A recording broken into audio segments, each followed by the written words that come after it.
Chapitre 23. Êtes-vous au courant de ce qu'il se passe à Garywood ? Demanda Mrs. Cartwright en plaçant un paquet de fluffy flageolets dans son panier à provisions. Non, je n'en sais rien, répondit Mrs. Mackay.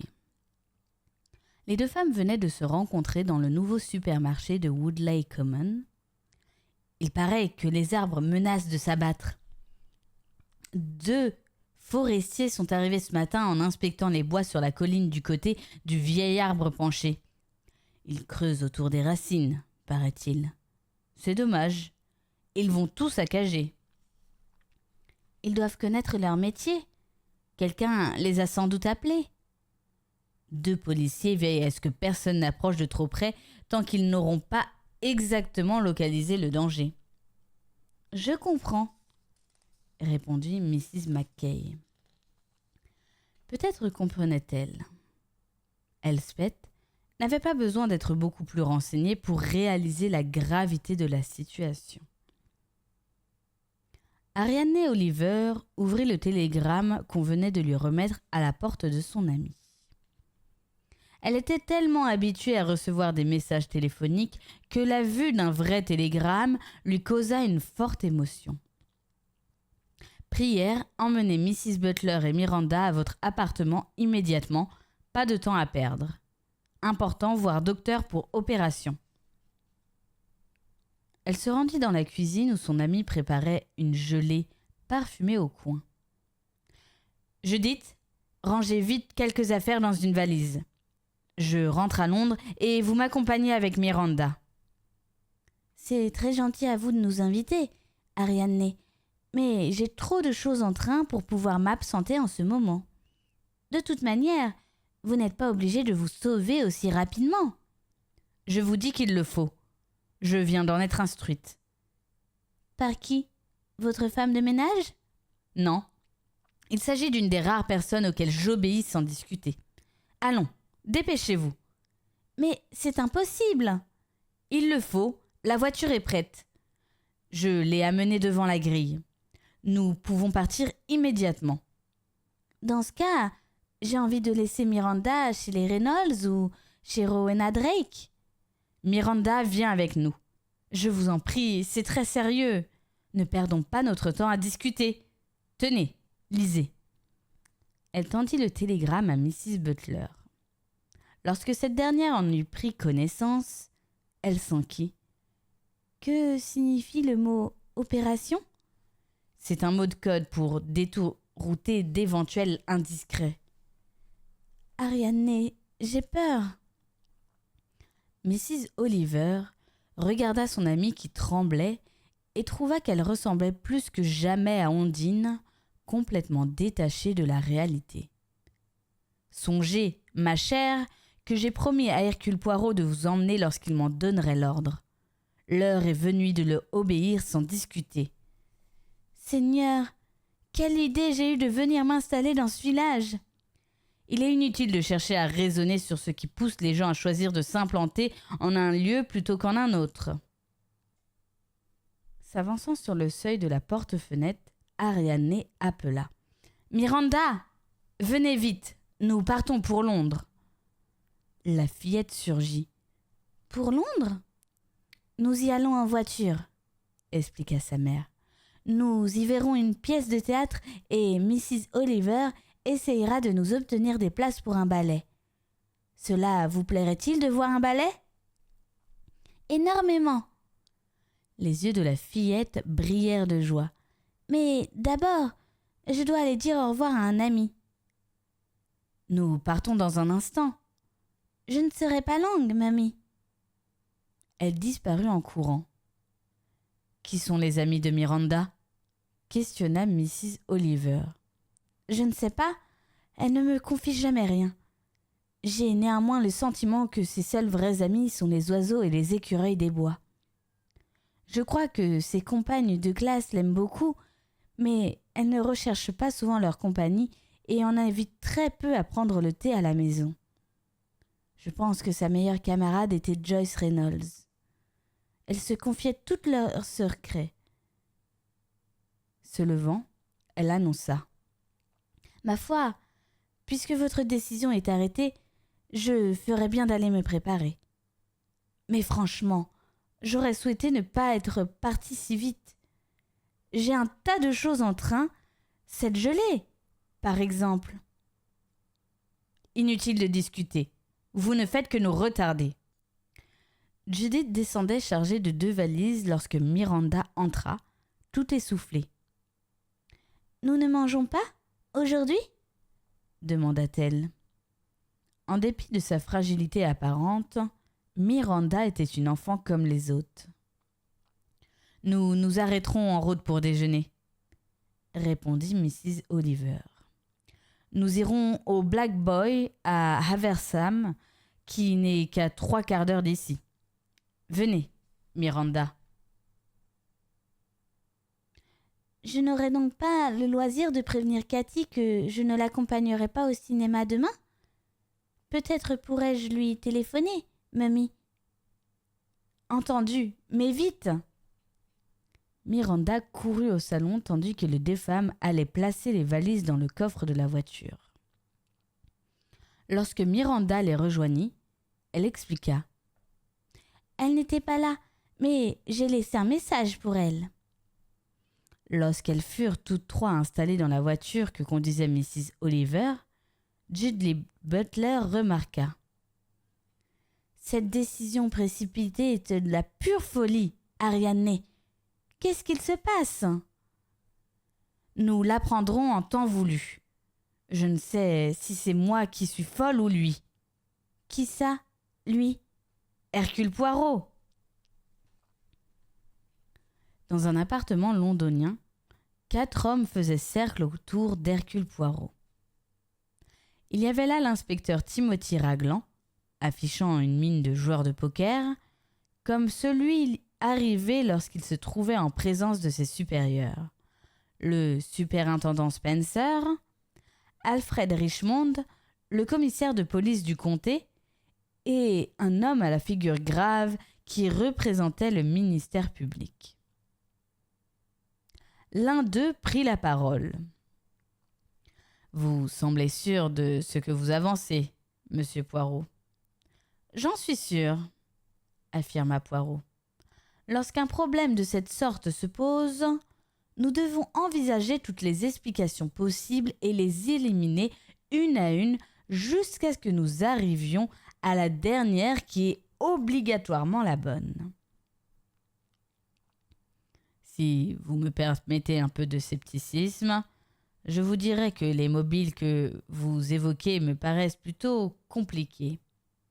Au contraire, ils sont tellement simples qu'il est difficile d'en prendre tout de suite clairement conscience. »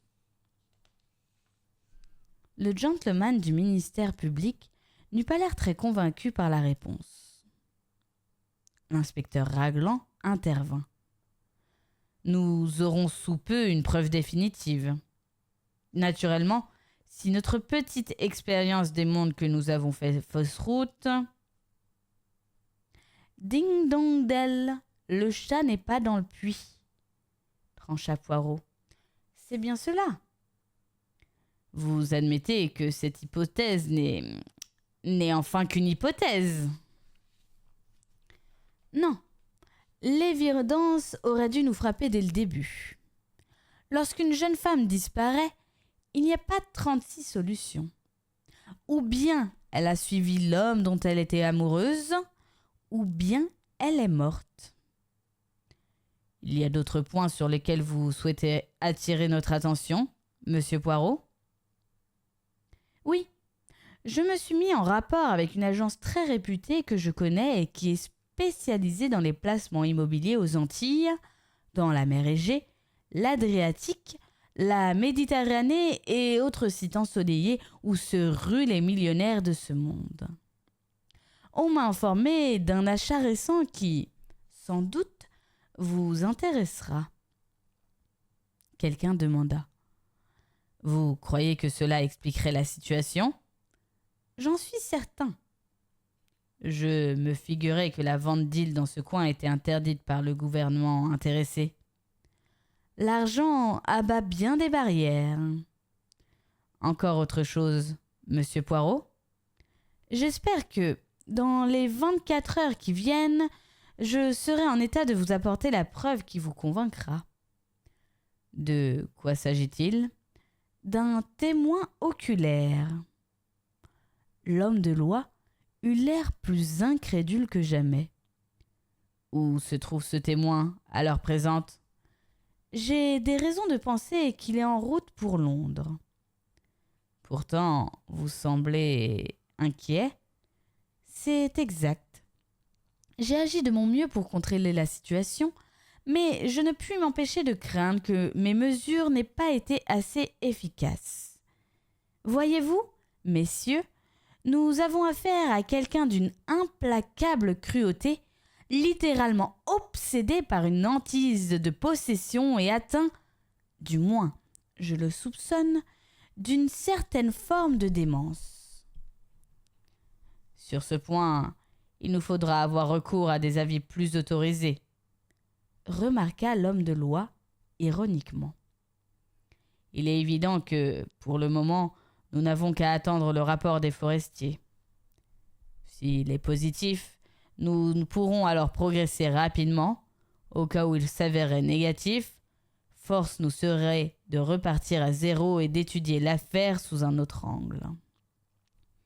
Hercule Poirot se leva. « Messieurs, je dois partir.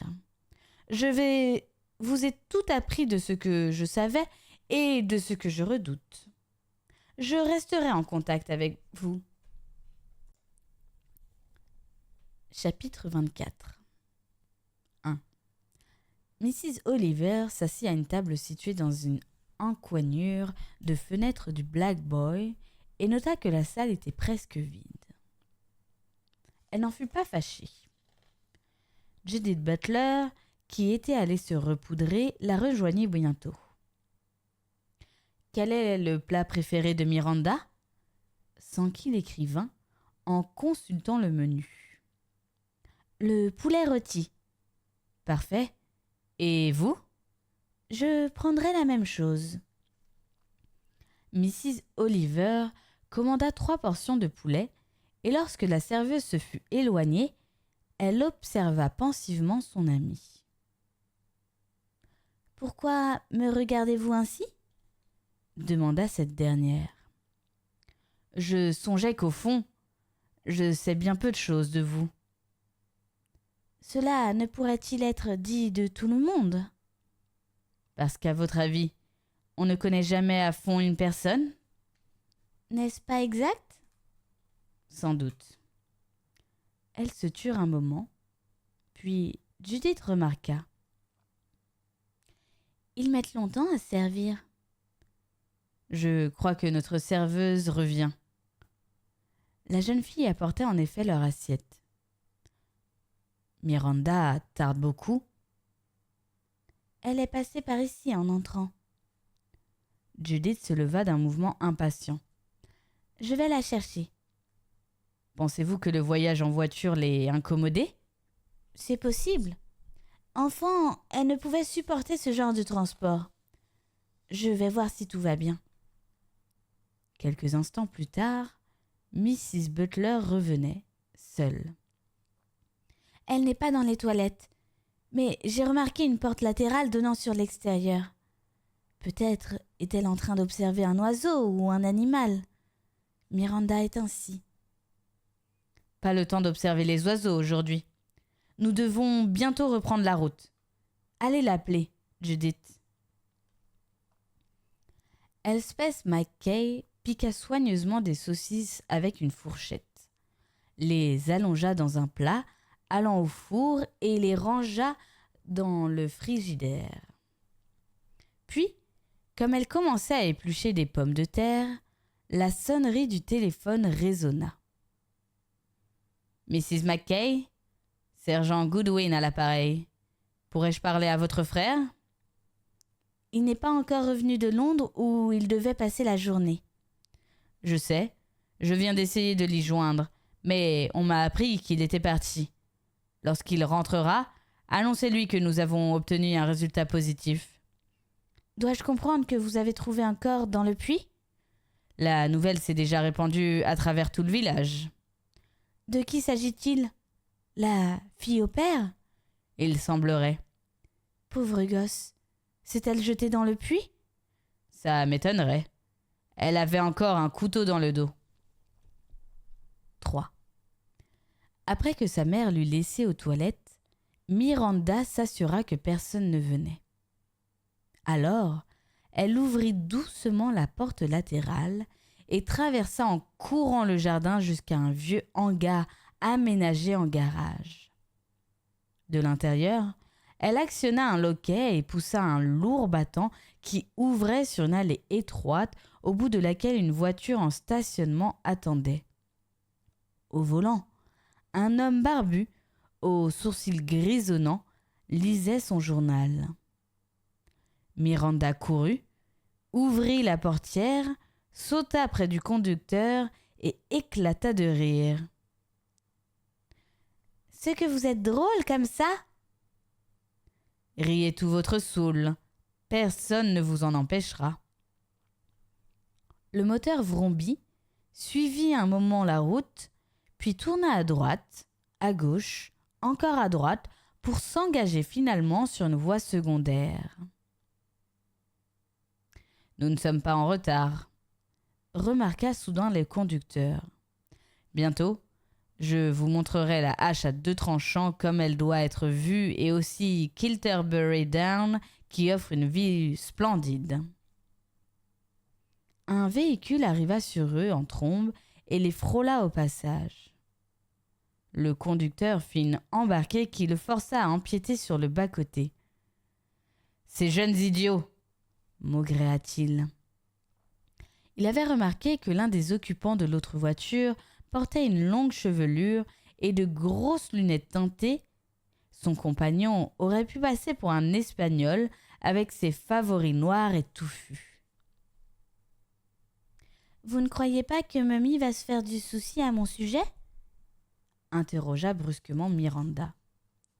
« Avant qu'elle ne constate votre absence, nous serons arrivés. » 4. À Londres, Hercule Poirot écouta la voix lointaine d'Ariane Oliver qui annonça: « Nous avons perdu Miranda. »« Comment cela? Perdu? Nous déjeunions au Black Boy de Havershaw. Elle s'est rendue aux toilettes et nous ne savons où elle a filé. On croit l'avoir vue partir en voiture avec un vieux gentleman. Mais c'est sans doute une fausse piste, car quelqu'un aurait dû l'accompagner. Je vous avais averti qu'il y avait du danger dans l'air. Mrs. Butler est-elle inquiète? Naturellement. Que croyez-vous? Elle est dans tous ses états et insiste pour appeler la police. C'est la meilleure chose à faire. Je vais l'appeler de mon côté. Mais pourquoi Miranda devrait-elle courir un danger quelconque? Vous ne savez pas? Le corps vient d'être retrouvé. Quel corps? Le corps dans le puits. Chapitre 25. Que c'est beau! S'extasia Miranda en embrassant le décor du regard. Kilterbury Ring était un site dont la beauté attirait beaucoup de visiteurs, bien que ses ruines ne fussent pas particulièrement renommées. Ça et là, une haute pierre mégalithique s'élevait encore très droite malgré les intempéries, vieux témoin d'un culte depuis longtemps aboli. Pourquoi avait-il disposé ces pierres de cette façon? Pour procéder au rite d'adoration, rite des sacrifices. Vous comprenez pleinement ce que cela signifie, n'est-ce pas? Je crois. Les sacrifices sont nécessaires, vous saisissez? C'est important. Vous voulez dire qu'ils ne sont pas une forme de punition? Non. On meurt afin que d'autres êtres puissent vivre. On meurt afin que la beauté demeure, qu'elle se matérialise. Voyez-vous, c'est cela qui est important. Je pensais que, peut-être... Oui, Miranda. Je pensais que l'on devait mourir parce que l'on avait fait quelque chose de mal, quelque chose qui avait pu causer la mort de quelqu'un. Qui vous a mis cette idée en tête? Je faisais allusion à Joyce. Si je ne lui avais pas confié un certain secret, elle ne serait pas morte à l'heure qu'il est. Peut-être pas. Depuis qu'elle est morte, je suis préoccupée. Pourquoi l'ai-je mise au courant de ce que je savais? Sans doute parce que je voulais l'impressionner, après qu'elle m'eut raconté des histoires merveilleuses concernant son voyage aux Indes. Je crois aussi que je voulais mettre quelqu'un au courant de ce dont j'avais été témoin, parce que vous comprenez, avant, je n'avais pas vraiment réfléchi. Est-ce que la mort de Joyce était aussi un sacrifice? Dans un sens, oui. Miranda resta un moment songeuse, puis s'enquit. N'est-il pas temps, à présent? Le soleil n'est pas encore parvenu à l'angle voulu. Je crois que dans 5 minutes, il tombera juste sur la pierre. Ils demeurèrent immobiles près de la voiture à regarder les rayons lumineux progresser lentement sur les ruines dont les ombres s'allongeaient à leurs pieds. Maintenant, annonça le compagnon de Miranda. regardez le soleil qui va bientôt se fondre à l'horizon. Il donne une teinte irréelle au décor. Il n'y a personne pour troubler la solennité de cet instant. Je vais d'abord vous montrer la hache à 2 tranchants. Elle fut gravée dans la pierre par des troupes venues de Mycène ou de Grèce, il y a de cela des siècles. C'est merveilleux, vous ne trouvez pas? Oui, c'est merveilleux. Montrez-moi la hache. Ils s'approchèrent d'une sorte de dolmen au pied duquel une pierre inclinée s'appuyait sur un roc effondré. Êtes-vous heureuse, Miranda? Très heureuse. Vous voyez le signe dans la pierre. Est-ce cela, la hache à 2 tranchants? Oui. L'empreinte est usée par le temps, mais elle est encore reconnaissable. C'est là le symbole. Posez votre main dessus et nous allons boire. Boire au passé, à l'avenir et à la beauté. Que c'est joli! Une coupe dorée fut glissée entre ses doigts et emplie d'un liquide de couleur topaze. Buvez, Miranda. Cette boisson qui a le parfum de la pêche répandra en vous un bonheur souverain. Miranda leva la coupe et huma son contenu. C'est vrai, elle sent la pêche. Oh, regardez le soleil. Il est rougeâtre. Il la tourna vers la lumière et elle demeura docile, une main posée sur le signe à demi effacé, l'autre portant la coupe et les yeux fixés sur l'astre figé à l'horizon. Son compagnon se tenait à présent derrière elle, et ni l'un ni l'autre ne prirent conscience de l'approche des 2 hommes qui grimpaient la colline dans leur dos, à demi courbés et se dirigeant vers eux. Buvez à la beauté, Miranda. Du diable si elle boira, lança une voix. Une veste de velours rose vola au-dessus d'une tête, un poignard tomba de la main qui cherchait à frapper. Nicholas Ranson tira la fillette à l'écart des 2 hommes qui luttaient. « Espèce d'idiote !» cria-t-il. « Vous baladez avec un meurtrier. Vous auriez dû comprendre ce que cela signifiait. » Dans un sens, je crois que je l'avais deviné. J'allais être sacrifiée parce que tout était de ma faute. Joyce est morte à cause de moi et il était juste que je paye à mon tour. J'aurais été l'instrument d'un crime rituel.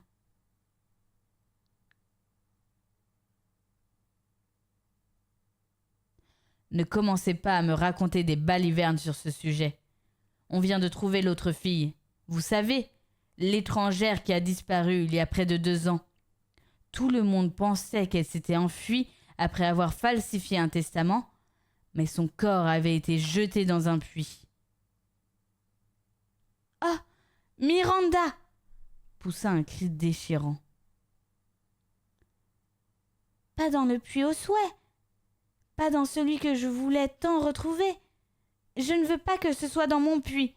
Qui l'y a mise ? Celui qui vous a amené ici. » Chapitre 26. Comme la fois précédente, il était 4 à faire cercle autour de Poirot. Ceux-là même qui s'étaient réunis pour écouter sa théorie touchant le crime de Woodley Common. Timothy Raglan, le superintendant Spencer et le commissaire de police attendaient pareil au chat qui convoite depuis longtemps un peu de crème. Le 4e homme gardait une attitude réservée. « Eh bien, monsieur Poirot ?» attaqua le commissaire de police. « Nous sommes tous présents. » Sur un signe du détective, l'inspecteur Raglan quitta la pièce et revint, accompagné d'une jeune femme, d'une fillette et de 2 adolescents. Il se chargea des présentations. Mrs. Butler, Miss Miranda Butler, Mr. Nicholas Ransom et Mr. Desmond Holland. Poirot se leva et prit Miranda par la main. « Asseyez-vous près de votre mère, mon enfant. Mr. Richmond, qui est commissaire de police, désire vous poser certaines questions. Il vous faudra lui répondre. Ces questions concerneront un événement qui se déroula il y a presque 2 ans et dont vous fûtes témoin. Depuis, vous n'avez confié ce que vous aviez vu qu'à une seule personne. »« J'en ai parlé à Joyce. » L'inspecteur enchaîna. « Qu'avez-vous dit exactement à Joyce ?»« Que j'avais été témoin d'un meurtre. »« Et vous n'avez relevé ce fait à nul autre ?»« Non. Cependant, je crains que Léopold n'ait été au courant. Il avait l'habitude de toujours écouter aux portes pour surprendre le secret des gens. » « Vous avez entendu raconter que l'après-midi précédant la fête du potiron, Joyce Reynolds a affirmé avoir été témoin d'un meurtre. Était-elle sincère ? » ?»« Non. Elle répétait ce que je lui avais confié, s'attribuant la découverte du meurtre à ma place. »« Voulez-vous, à présent, nous rapporter ce que vous aviez vu ? » ?»« Sur le moment, je n'ai pas réalisé qu'il s'agissait d'un meurtre. Je croyais qu'il y avait eu un accident et qu'elle était tombée d'un rocher. »« Où cela se passait-il ? » ?»« Dans le jardin, vers le trou qui marque l'emplacement de l'ancienne fontaine. Je me trouvais postée dans un arbre à surveiller les mouvements d'un écureuil. »« Et puis ? » ?»« Un homme et une femme portant un corps sont arrivés. Tout d'abord, je me suis figuré qu'ils transportaient la blessée dans la maison ou à l'hôpital. La femme s'est brusquement arrêtée et a murmuré « Quelqu'un nous observe !» Elle fixait l'arbre dans lequel je me tenais et j'eus brusquement peur. Comme je ne bougeais pas, l'homme a remarqué. Mais non, voyons. Ils reprirent leur ascension. « Vous ne vous êtes pas ouverte à votre mère de ce dont vous aviez été témoin ? » ?»« Non. J'ai pensé que peut-être je n'aurais pas dû me trouver là à espionner. Et comme le jour suivant, je n'entendis pas parler d'un accident, j'oubliai l'affaire jusqu'au jour... » Elle se tut brusquement. Le commissaire ouvrit la bouche et la referma. Il adressa un geste imperceptible à Poirot, qui encouragea doucement la petite fille. « Nous vous écoutons, Miranda. » Ce jour-là, dissimulée parmi des branchages, j'observais un pivert. Les deux mêmes personnes sont venues s'installer sur un banc non loin de ma cachette et on parlait d'une île. Une île grecque. La femme eut une remarque dont je crois me souvenir. Tous les papiers sont signés, elle est à nous et nous pourrons nous y installer quand nous le voudrons. Mais il est inutile de précipiter les choses. À ce moment-là, le pivert s'envole et je bougeais. La femme sursauta et murmura comme autrefois. Je crois que quelqu'un nous observe. Et son visage reflétait la peur. Je compris alors que j'avais sous les yeux les deux complices d'un meurtre que j'avais surpris tandis qu'ils transportaient leur victime pour l'enterrer quelque part dans les bois. Quand cela se passait-il ? Miranda réfléchit avant de répondre. En mars dernier, juste après Pâques. Pouvez-vous nous apprendre qui étaient les deux personnes que vous aviez surprises, Miranda ? Naturellement. Avez-vous vu leur visage ? Bien sûr. Qui étaient-elles ? Mrs. Drake et Michael. Le commissaire de police reprit. Vous n'en avez donc parlé à personne à part Joyce. Pourquoi ? Je pensais qu'il s'agissait d'un sacrifice. Qui vous a mis cette idée en tête ? Michael. Il affirmait que les sacrifices étaient nécessaires. Poirot demanda. Vous aimez bien, Michael ? Oh oui, je l'aimais beaucoup. Chapitre 27. Maintenant que vous voici, lança Mrs. Oliver, je veux tout savoir. Et elle demanda sur un ton sévère. Pourquoi n'êtes-vous pas venu plus tôt ? Toutes mes excuses, madame. J'ai été retenue par la police que je devais aider dans ces investigations. Confiez-moi ce qui a bien pu vous pousser à soupçonner Rowena Drake. Personne d'autre que vous n'y aurait songé. Une fois en possession de l'indice essentiel, ce me fut très facile. Qu'appelez-vous l'indice essentiel ? L'eau ? Voyons. Je voulais trouver quelqu'un qui, lors de la soirée, était mouillé alors qu'il n'avait aucune raison de porter des traces humides sur ses vêtements. Le meurtrier de Joyce devant nécessairement s'être fait mouiller au cours de la lutte qui l'opposa à une fillette vigoureuse, comprenant les intentions de son bourreau. C'est ainsi que naquit l'accident du vase. Lorsque tout le monde a été réuni dans la salle à manger où se déroulait le jeu du Snapdragon, Mrs. Drake pria Joyce de l'accompagner dans la bibliothèque. Joyce, bien entendu, ne nourrissait aucun soupçon contre Mrs. Drake. Miranda lui avait confié avoir été témoin d'un meurtre, mais n'avait pas précisé le nom des deux complices. Joyce, une fois noyée, son agresseur se trouva trempé. La meurtrière dut donc inventer une excuse qui justifiait l'état de ses vêtements, en même temps trouver un témoin qui puisse expliquer par la suite comment cela était arrivé.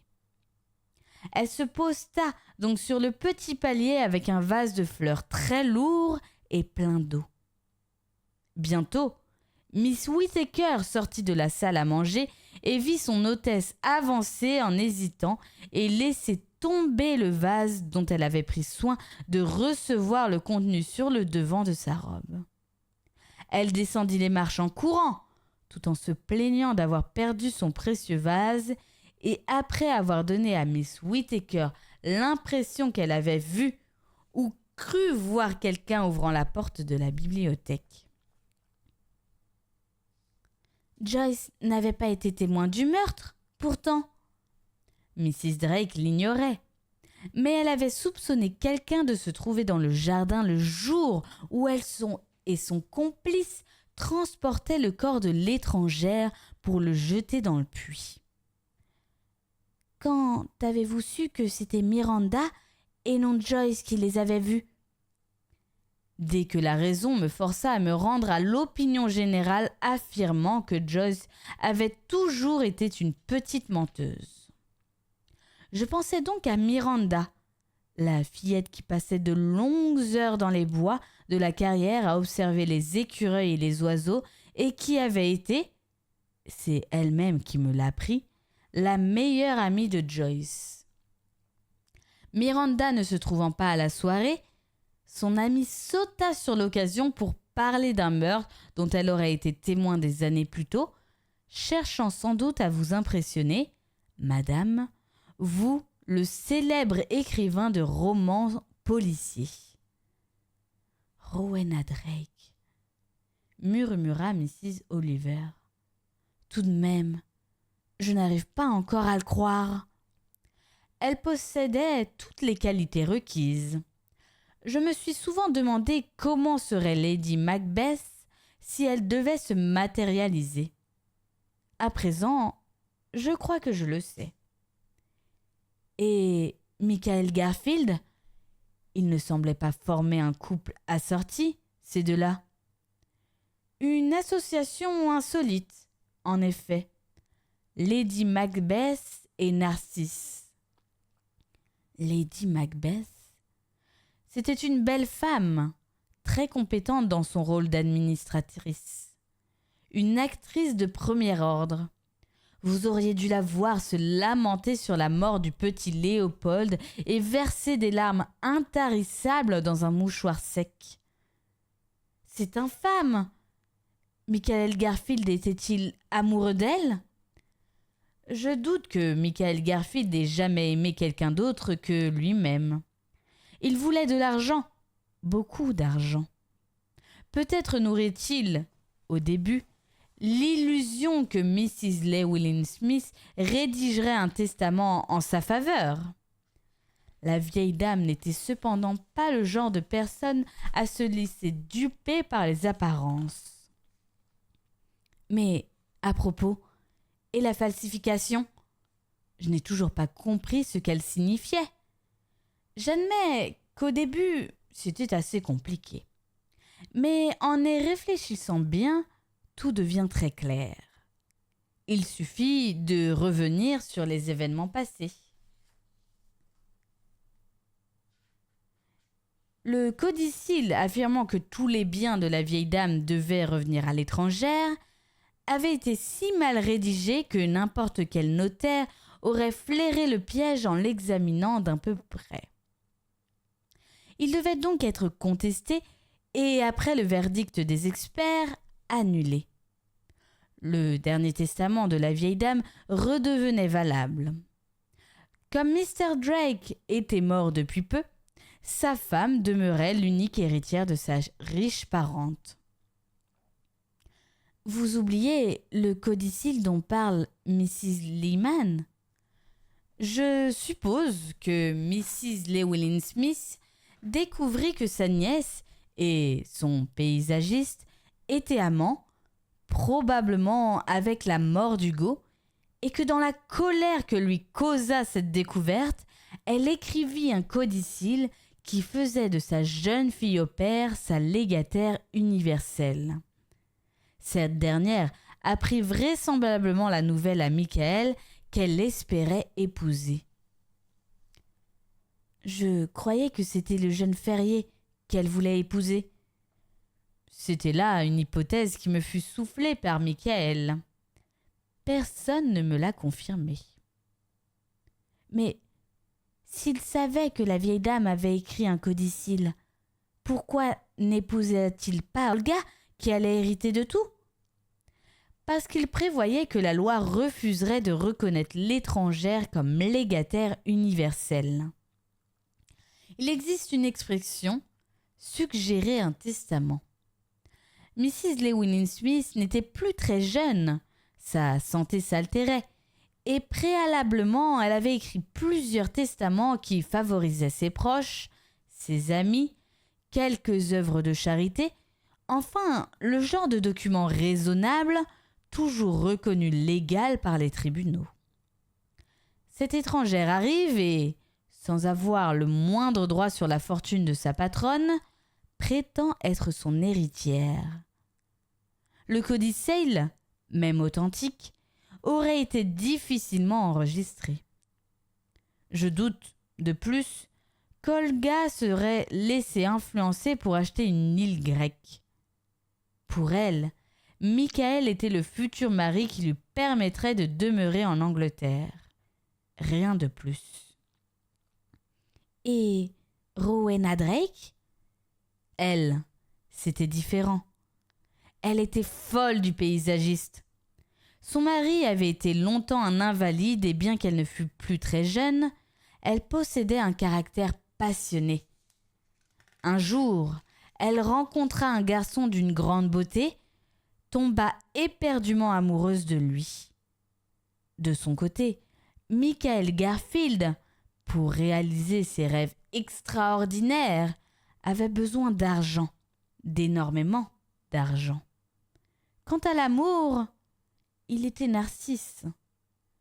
Je me souviens d'une chanson française que j'ai apprise et il y a des années et qui dépeint bien Garfield. Il fredonna doucement. Regarde Narcisse, regarde dans l'eau, regarde Narcisse, comme tu es beau. Il y a au monde que la beauté et la jeunesse. Hélas, et la jeunesse. Regarde Narcisse, regarde dans l'eau.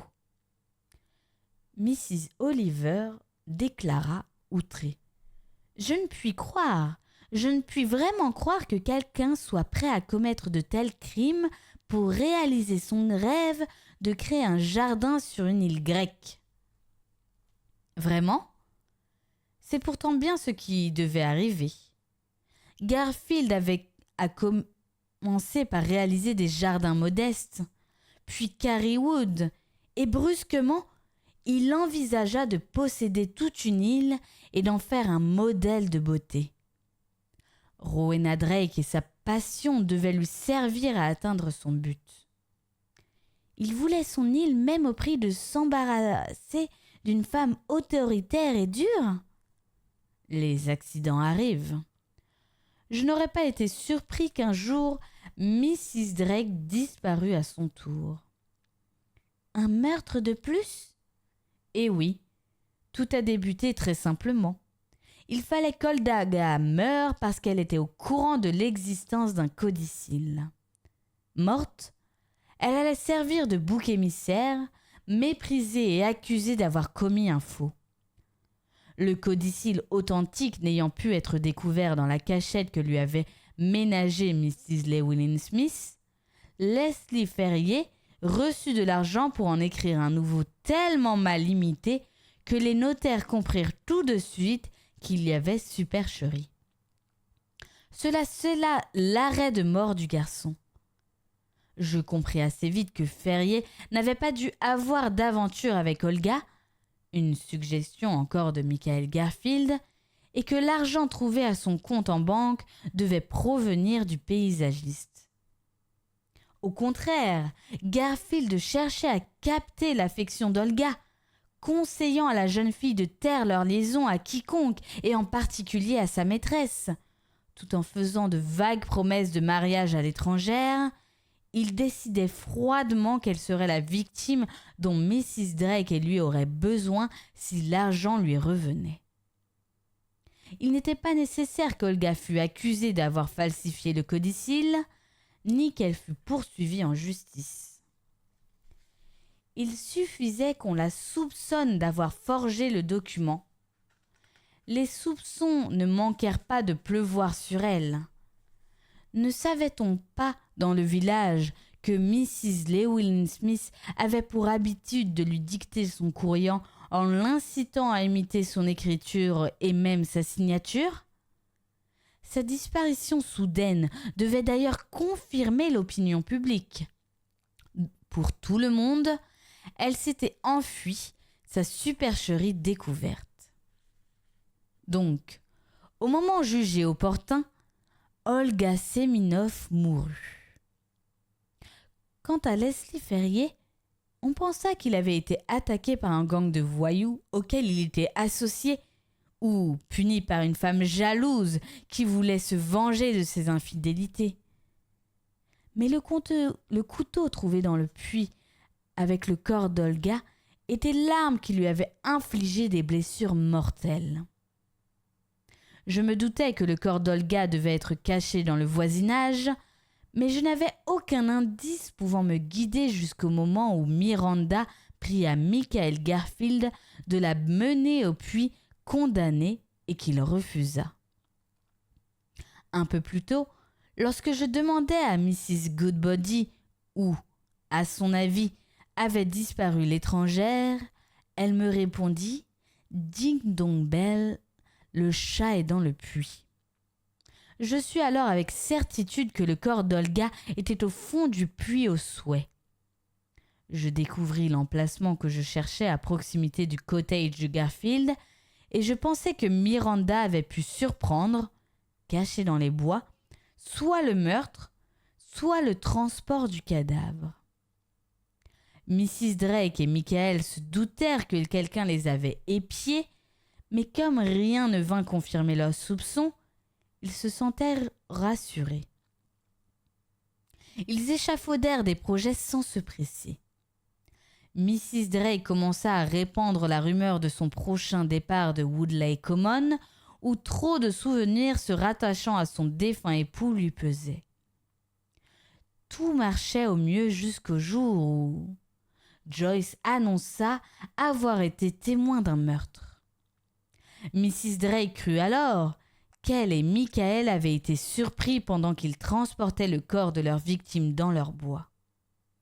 Elle réagit presque sur le champ, mais ce ne devait pas être la fin de ses soucis.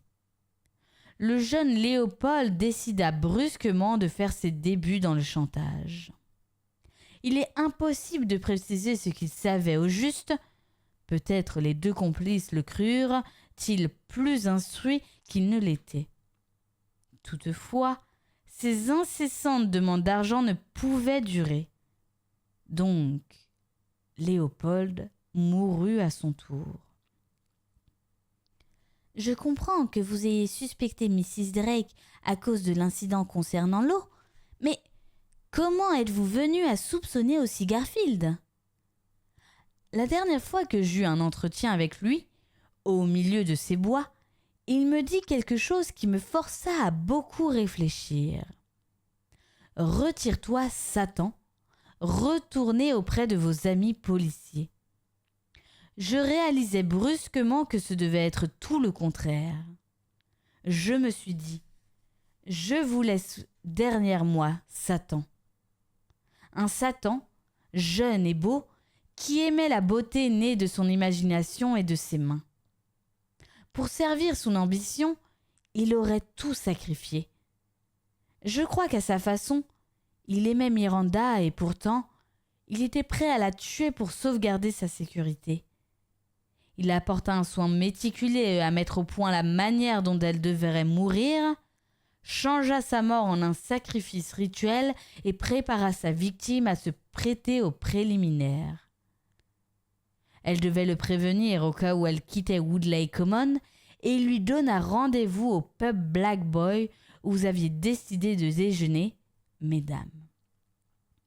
Plus tard, Miranda aurait été retrouvée sur le plateau du Kelterbury Ring, prostrée près d'un signe gravé dans la pierre, un gobelet d'or dans sa main crispée.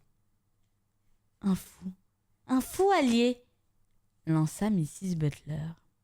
« Madame, votre fillette est en sécurité, mais il y a quelque chose que j'aimerais savoir. Miranda est votre fille, mais ne serait-elle pas aussi la fille de Michael Garfield ?» Mrs. Butler hésita avant de répondre par l'affirmative. « La petite ne le sait pas, » enchaîna Poirot. « Elle n'en a pas la moindre idée. J'avais fait la connaissance de Michael lorsque j'étais très jeune.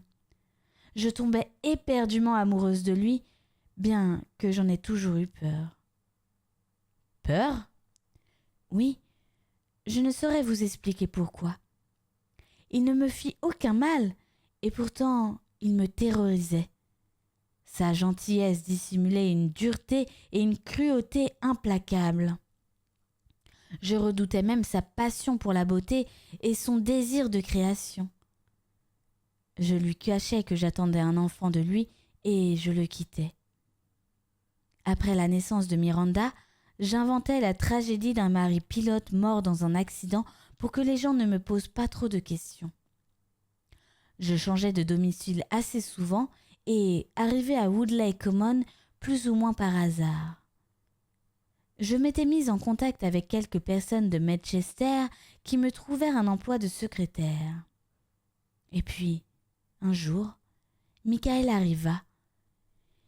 Il devait travailler dans les bois de la carrière, mais je ne crois pas que sa présence me contraria. De son côté, il ne sembla pas troublé de me revoir. Notre aventure était oubliée depuis longtemps. Plus tard, bien que je sus à quel point Miranda aimait se promener dans les bois, je commençai à m'inquiéter. « Oui, coupa Poirot, il existait un lien entre eux, une affinité naturelle. J'ai remarqué leur ressemblance. Seulement, tandis que chez Garfield la beauté cache une âme noire, chez Miranda, elle révèle une nature innocente et sage où le mal n'a pas sa place. » Se rendant à son secrétaire, il prit une enveloppe de laquelle il tira un dessin au crayon délicatement tracé.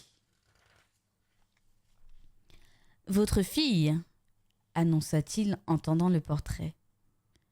Judith Butler contempla le dessin qui portait la signature de Garfield. « Il la croquait dans les bois de la carrière, » expliqua Poirot, « parce qu'il voulait se souvenir d'elle. Il avait peur de l'oublier et cependant, il était prêt à la tuer. » Indiquant un mot tracé finement dans un angle du papier, il demanda « Pouvez-vous lire ceci ?» Mrs. Butler épela lentement. « Iphigénie. » Oui, Iphigénie.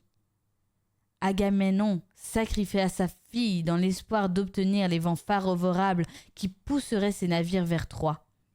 Garfield aurait sacrifié sa fille pour pouvoir obtenir un nouvel Éden. Il savait donc ce qu'il faisait. Poirot ne répondit pas.